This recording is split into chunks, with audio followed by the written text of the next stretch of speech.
যারা আওয়ামী লীগ সরকারকে বা আওয়ামী লীগ রাজনৈতিক দলকে নির্বাচনে চাননি, তাদের জন্য আজকে খুবই একটা দুঃখজনক নিউজ। আর যারা আওয়ামী লীগ সমর্থক আছেন, আওয়ামী লীগের ভালোবাসার লোক আছেন, আওয়ামী লীগের শুভাকাঙ্ক্ষী আছেন, তাদের জন্য মোটামুটি ভালো একটা গুড একটা নিউজ।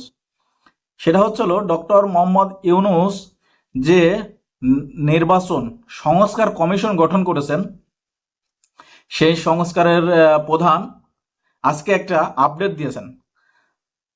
কাতার ভিত্তিক যে সংবাদ মাধ্যম আছে আল জাজিরা, সেখানে তিনি বলেছেন আওয়ামী লীগ সামনে নির্বাচনে অংশগ্রহণ করতে পারবে, তবে 4টা কন্ডিশন আছে। 4টা কন্ডিশন পূরণ করতে পারলেই আওয়ামী লীগ নির্বাচনে অংশগ্রহণ করতে পারবে।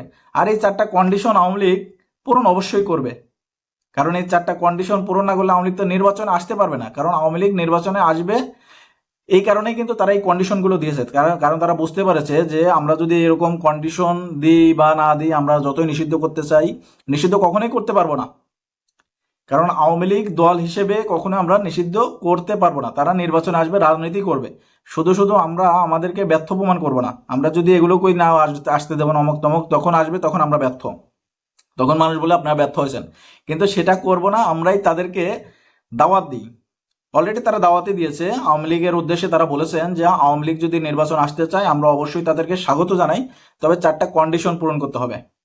আর এই কন্ডিশনগুলো পূরণ করতে পারলে আওয়ামী লীগ আগামী নির্বাচনেই যদি ভালো করে তাহলে ক্ষমতায় আসবে, যদি ভালো না করে বিরোধী দল হবে, সেটা তারা করতে পারবে। কারণ তারা জানে এই ইউনূস সরকারের সংস্কার কমিশন বুঝতে পেরেছে যে আওয়ামী লীগকে কোনোভাবেই নিষিদ্ধ করে দাবিয়ে রাখা সম্ভব না। কারণ কখনো কখনো কোনো কোনো দল বলতেছে আওয়ামী লীগকে নিষিদ্ধই করা যাবে না, আওয়ামী লীগ তো অবশ্যই থাকবে। তো এই কারণে তারা দেখতে পাচ্ছে যে আওয়ামী লীগ যেহেতু থেকেই যাচ্ছে, তাহলে আমরা কিছু কন্ডিশন দিই, যাতে সেগুলো পূরণ করলে বলি যে আমরা এগুলো সংস্কার করার পরেই আওয়ামী লীগকে নির্বাচনে অংশগ্রহণ করতে দিয়েছি। তা আসুন আমরা কন্ডিশনগুলো শুনি। প্রথম কন্ডিশন, সেটা হলো আওয়ামী লীগকে ক্ষমা চাইতে হবে। কি কারণে ক্ষমা চাবে? তারা গত কয়েকটা নির্বাচন একতরফা করেছেন, অন্য কোনো দলকে সেখানে মানে দাঁড়াতে দেন নাই, তারা নিজেদের মতন করেছেন, কোনো কেয়ারটেকার সরকার ছিল না, মানে বিভিন্ন কিছু আর কি। তারপরে জুলাই আগস্ট গণ অভ্যুত্থানে মানে যে বিশৃঙ্খলা হয়েছে, দেশে অনেক লোক মারা গেছে, অনেক স্টুডেন্ট মারা গেছে, এই বিষয়ে একটা ক্ষমা চাইতে হবে। তা আওয়ামী লীগ এটা করে ফেলবে যে ক্ষমা চাওয়া, যেহেতু আমাদের কিছু অপরাধ ছিল বা আমাদের কিছু ভুল ত্রুটি ছিল, আমরা ক্ষমা চাইতেই পারি, তারা কিন্তু সেটা ক্ষমা চাইবে। এটা 1 নম্বর কন্ডিশন চলে গেল, এটা পুরো আওয়ামী লীগ যে কোনো সময় করে ফেলবে। 2 নম্বর কন্ডিশন, আওয়ামী লীগের একটা দলের কিন্তু মানে একটা সংগঠনের একটা নীতিমালা থাকে, সেই নীতিমালার কিছু পরিবর্তন আনতে হবে। কিন্তু কোন কোন পরিবর্তন আনতে হবে এটাতে তারা উল্লেখ করে নাই, কিন্তু বলেছে কিছু পরিবর্তন আনতে হবে।